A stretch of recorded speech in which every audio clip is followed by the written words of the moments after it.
Fancy garment and kids mall, Ayesha Nagar police station के सामने, हजारखोली, मालेगांव।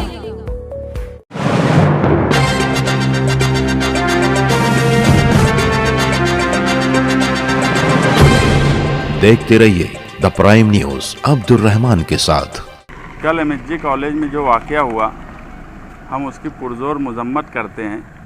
और आज शाहजी उमर साहब नासिक ज़िला एसपी से मुलाकात की और कल जो वाक़या हुआ उसकी पूरी तफसील उनके सामने रखी, एक लेटर दिया कि आप उसकी पूरी इंक्वायरी करिए और जो सही है उस तरफ कानूनी कार्रवाई कीजिए। और जिन लोगों ने वहाँ पर आकर हंगामा किया और उसके बाद हंगामे के बाद जिस तरह से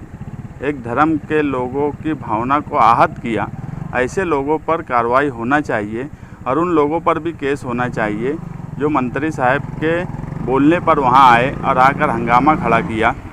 और बिला वजह कैरियर गार्डियंस के प्रोग्राम को एक धर्म से जोड़कर शहर का अमन ख़राब करने की कोशिश की गई। इस तरह से उमर साहब से तफसील से बातचीत हुई और उन्होंने ये कहा कि हम सारी वीडियोज़ और उस प्रोग्राम को देख रहे हैं, हम समझ रहे हैं, हम जो कानूनी कार्रवाई है वो करेंगे। हम किसी का दिल दुखे ऐसा कोई काम पुलिस डिपार्टमेंट की तरफ से नहीं होगा, हम चौकसी कर रहे हैं। मैं मालेगांव शहरियान से भी अपील करूंगा कि वो मालेगांव शहर में पुरअमन रहें, हिंदू मुस्लिम भाईचारगी के साथ रहें और पुलिस डिपार्टमेंट से भी मेरी यही गुजारिश है कि जो सही है वो कार्रवाई होना चाहिए, क्योंकि कल एमएसजी कॉलेज का जो वाक़या है,